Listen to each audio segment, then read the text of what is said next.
अथ राम गीता। श्री महादेव जी बोले, हे पार्वती, उसके बाद रघुश्रेष्ठ भगवान राम संसार के मंगल के लिए धारण किए अपने दिव्य मंगल देह से रामायण रूपी अति उत्तम कृति की स्थापना कर पूर्व काल में जैसा आचरण राजर्षि श्रेष्ठों ने किया है वैसा ही स्वयं भी करने लगे। उदार बुद्धि लक्ष्मण जी के पूछने पर वे प्राचीन उत्तम कथाएं सुनाया करते थे। इसी प्रसंग में श्री रघुनाथ जी ने राजा नृप को परमादवश ब्राह्मण के शाप से त्रियग योनि प्राप्त करने का वृत्तांत भी सुनाया। किसी दिन भगवान राम जिनके चरण कमलों की सेवा साक्षात से लक्ष्मी जी करती हैं, एकांत में बैठे हुए थे। उस समय शुद्ध विचार वाले लक्ष्मण जी ने उनके पास जा उन्हें भक्ति पूर्वक प्रणाम कर अति विनीत भाव से कहा, हे महामते, आप शुद्ध ज्ञान स्वरूप समझ देहधारियों की आत्मा सबके स्वामी और स्वरूप से निराकार है, जो आपके चरण कमलों के लिए भ्रम रूप है। उन परम भागवतों के सहवास के रसिकों को ही आप ज्ञान दृष्टि से दिखलाई देते हैं। हे प्रभु, योगी जन जिनका निरंतर चिंतन करते हैं, संसार से छुड़ाने वाले उन आपके चरण कमलों की मैं शरण हूँ। आप मुझे ऐसा उपदेश दीजिए जिससे मैं सुगमता से ही अज्ञान रूपी अपार समुद्र के पार हो जाऊं। श्री लक्ष्मण जी के ये सब वचन सुनकर शरणागत वत्सल भूपाल शिरोमणि भगवान राम सुनने के लिए उत्सुक हुए। लक्ष्मण को उनके अज्ञान अंधकार का नाश करने के लिए प्रसन्नचित्त से ज्ञान उपदेश करने लगे। वे बोले, सबसे पहले अपने अपने वर्ण और आश्रम के लिए शास्त्रों में बतलाई हुई क्रियाओं का यथावत पालन कर चित्त शुद्ध हो जाने पर उन कर्मों को छोड़ दें और सम दम आदि साधनों से संपन्न हो आत्मज्ञान की प्राप्ति के लिए सद्गुरु की शरण में जाए। कर्म देहांतर की प्राप्ति के लिए ही स्वीकार किए गए हैं, क्योंकि उनमें प्रेम रखने वाले पुरुषों से इष्ट अनिष्ट दोनों ही प्रकार की क्रियाएं होती हैं। उनसे धर्म और अधर्म दोनों ही की प्राप्ति होती है और उनके कारण शरीर प्राप्त होता है, जिससे फिर कर्म होते हैं। इस प्रकार यह संसार चक्र के समान चलता रहता है। संसार का मूल कारण अज्ञान ही है। इन शास्त्रीय विधि वाक्यों में उस अज्ञान का नाश ही संसार से मुक्त होने का उपाय बतलाया गया है। अज्ञान का नाश करने में ज्ञान ही समर्थ है, सकाम कर्म नहीं, क्योंकि उस अज्ञान से उत्पन्न होने वाला कर्म उसका विरोधी नहीं हो सकता। सकाम कर्म द्वारा अज्ञान का नाश अथवा राग का क्षय नहीं हो सकता, बल्कि उससे दूसरे सदोष कर्म की उत्पत्ति होती है। उससे पुनः संसार की प्राप्ति होना अनिवार्य है। इसीलिए बुद्धिमान को ज्ञान विचार में ही तत्पर होना चाहिए। कुछ वितर्कवादी ऐसा कहते हैं कि जिस प्रकार वेद के कथनानुसार ज्ञान पुरुषार्थ का साधक है, वैसे ही कर्म वेद विहित है और प्राणियों के लिए कर्मों की आवश्यक कर्तव्यता का विधान भी है। इसलिए वे कर्म ज्ञान के सहकारी हो सकते हैं। साथ ही श्रुति ने कर्म न करने में दोष भी बतलाया है। इसलिए मुमुक्षु को उन्हें सर्वदा करते रहना चाहिए। और यदि कोई कहे कि ज्ञान स्वतंत्र है एवं निश्चय ही अपना फल देने वाला है, उसे मन से भी किसी और की सहायता की आवश्यकता नहीं है, तो उसका यह कहना ठीक नहीं। क्योंकि जिस प्रकार वेदोक्त यज्ञ सत्य कर्म होने पर भी अन्य कारक आदि की अपेक्षा करता ही है, उसी प्रकार विधि से प्रकाशित कर्मों के द्वारा ही ज्ञान मुक्ति का साधक हो सकता है। अतः कर्मों का त्याग उचित नहीं है। सिद्धांती ऐसा जो कोई कुतर्की कहते हैं, उनके कथन में प्रत्यक्ष विरोध होने के कारण वह ठीक नहीं है, क्योंकि कर्म देह अभिमान से होता है और ज्ञान अहंकार के नाश होने पर सिद्ध होता है।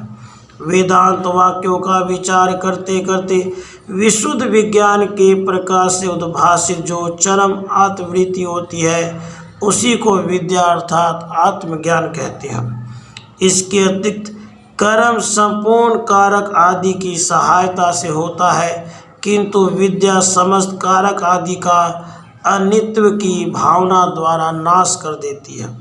इसलिए समस्त इंद्रियों के विषयों से निवृत्त होकर निरंतर आत्म अनुसंधान में लगा हुआ बुद्धिमान पुरुष संपूर्ण कर्मों का सर्वथा त्याग कर दे, क्योंकि विद्या का विरोधी होने के कारण कर्म का उसके साथ समुच्चय नहीं हो सकता। जब तक माया से मोहित रहने के कारण मनुष्य का शरीर आदि में आत्म भाव है, तभी तक उसे वैदिक कर्म अनुष्ठान कर्तव्य है। नेति नेति आदि वाक्यों से संपूर्ण अनात्म वस्तुओं का निषेध करके अपने परमात्म स्वरूप को जान लेने पर फिर उसे समस्त कर्मों को छोड़ देना चाहिए। जिस समय परमात्मा और जीवात्मा के भेद को दूर करने वाला प्रकाश में विज्ञान अंतःकरण में स्पष्टतया भाषित होने लगता है, उसी समय आत्मा के लिए संसार प्राप्ति की कारण माया अनायास ही कारक आदि के सहित लीन हो जाती है। श्रुति प्रमाण से उसके नष्ट कर दिए जाने पर फिर वह अपना कार्य करने में समर्थ भी किस प्रकार हो सकेगी, क्योंकि परमार्थ तत्व एकमात्र ज्ञान स्वरूप निर्मल और अद्वितीय है। अतः बोध हो जाने पर फिर अविद्या उत्पन्न नहीं होगी। जब एक बार नष्ट हो जाने पर अविद्या का फिर जन्म ही नहीं होता, तो बोधवान को मैं इस कर्म का करता हूँ ऐसी बुद्धि कैसे हो सकती है। इसीलिए ज्ञान स्वतंत्र है, उसे जीव के मोक्ष के लिए किसी और कर्म आदि की अपेक्षा नहीं है। वह स्वयं अकेला ही उसके लिए समर्थ है। इसके सिवा तैत्तिरीय शाखा की प्रसिद्ध श्रुति भी आग्रहपूर्वक स्पष्ट कहती है कि समस्त कर्मों का त्याग करना ही अच्छा है, तथा एतावत इत्यादि वाजस्नेयी शाखा की श्रुति भी कहती है कि मोक्ष का साधन ज्ञान ही है, कर्म नहीं। और तुमने जो ज्ञान की समानता में यज्ञ आदि का दृष्टांत दिया सो ठीक नहीं है, क्योंकि उन दोनों के फल अलग अलग हैं। इसके अतिरिक्त यज्ञ तो होता, ऋत्विक, यजमान आदि बहुत से कारकों से सिद्ध होता है, और ज्ञान इससे विपरीत है, अर्थात वह कारक आदि से साध्य नहीं है। कर्म के त्याग करने से मैं अवश्य प्रायश्चित भागी हो जाऊंगा, ऐसी अनात्म बुद्धि अज्ञानियों को हुआ करती है, तत्वज्ञानी को नहीं। इसीलिए विकार रहित चित्त वाले बोधवान पुरुष को विहित कर्मों को भी विधि पूर्वक त्याग कर देना चाहिए। फिर शुद्ध चित्त होकर श्रद्धा पूर्वक गुरु की कृपा से तत्वमसि इस महावाक्य के द्वारा परमात्मा और जीवात्मा की एकता जानकर सुमेरु के समान निश्चल एवं सुखी हो जाए। यह नियम ही है कि प्रत्येक वाक्य का अर्थ जानने में पहले उसके पदों के अर्थ का ज्ञान ही कारण है। इस तत्वमसि महावाक्य के तत् और त्वम पद कर्म से परमात्मा और जीवात्मा के वाचक हैं, और असि उन दोनों की एकता करता है। इन दोनों जीवात्मा और परमात्मा में जीवात्मा प्रत्यक्ष अर्थात अंतःकरण का साक्षी है, और परमात्मा परोक्ष अर्थात इंद्रियातीत है। इस वाच्य अर्थ विरोध को छोड़कर और लक्षणावृत्ति से लक्षित उनकी शुद्ध चेतनता को ग्रहण कर उसे ही अपना आत्मा जाने और इस प्रकार एक ही भाव से स्थित हो। इन तत् और त्वं पदों में एक रूप होने के कारण जहती लक्षणा नहीं हो सकती और परस्पर विरुद्ध होने के कारण अजह लक्षणा भी नहीं हो सकती। इसलिए सो अयम, यह वही है। इन दोनों पदों के अर्थ की भांति इन तत् और त्वं पदों में भी भाग त्याग लक्षणा ही निर्दोषता से हो सकती है। पृथ्वी आदि पंचीकृत भूतों से उत्पन्न हुए सुख दुख आदि कर्म भोगों के आश्रय और पूर्व उपार्जित कर्म फल से प्राप्त होने वाले इस माया में आदि अंतवान शरीर को विज्ञजन आत्मा की स्थूल उपाधि मानते हैं और मन बुद्धि 10 इंद्रियां तथा 5 प्राण इन 17 अंगों से युक्त और अपंचीकृत भूतों से उत्पन्न हुए सूक्ष्म शरीर को जो भोक्ता के सुख दुख आदि अनुभव का साधन है आत्मा का दूसरा देह मानते हैं। इनके अतिरिक्त अनादि और अनिर्वाच्य माया में कारण शरीर ही जीव का तीसरा देह है।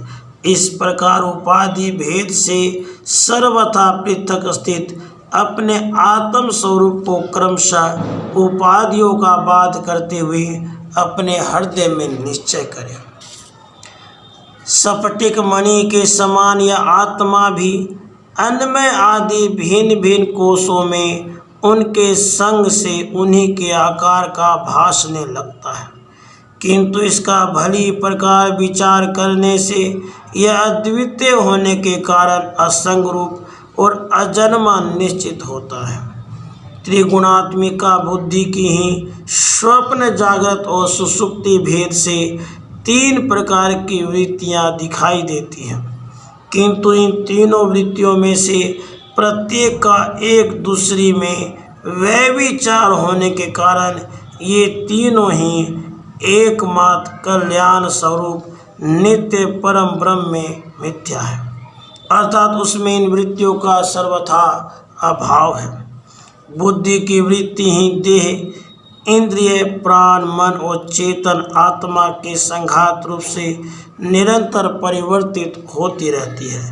यह वृत्ति तमोगुण से उत्पन्न होने वाली होने के कारण अज्ञान रूपा है और जब तक यह रहती है तब तक ही संसार में जन्म रहता है।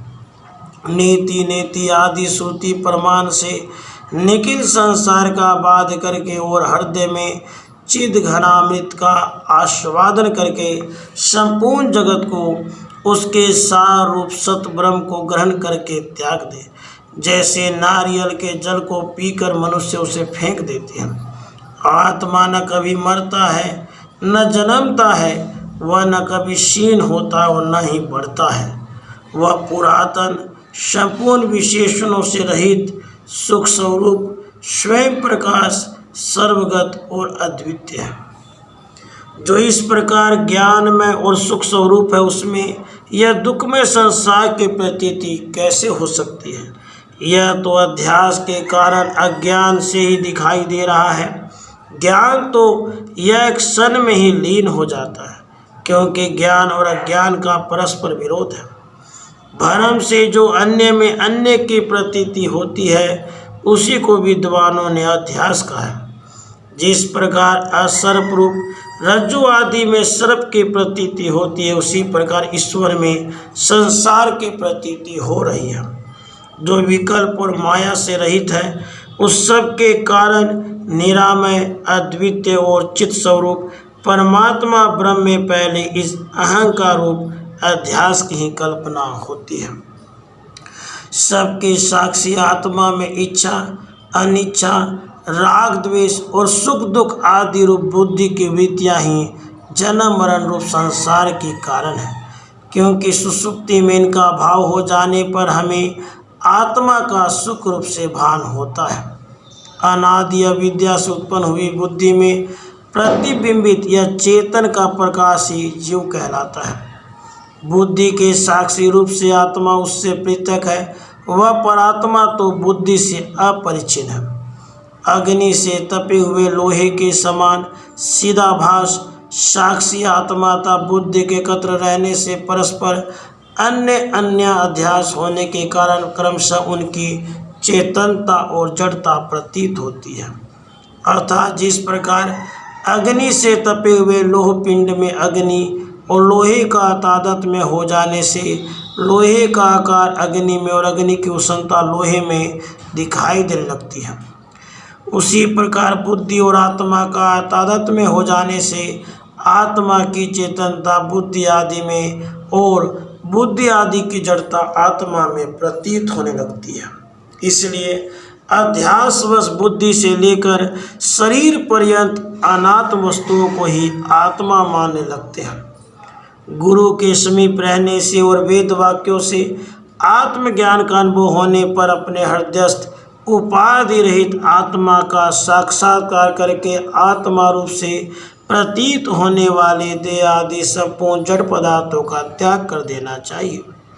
मैं प्रकाश स्वरूप अजन्मा अद्वितीय निरंतर भासमान अत्यंत निर्मल विशुद्ध विज्ञान घन निरामय क्रिया रहित और एकमात्र आनंद स्वरूप हूँ। मैं सदा ही मुक्त अचिंत्य शक्ति अतीन्द्रिय ज्ञान स्वरूप अविकृत रूप और अनंत पार हूँ।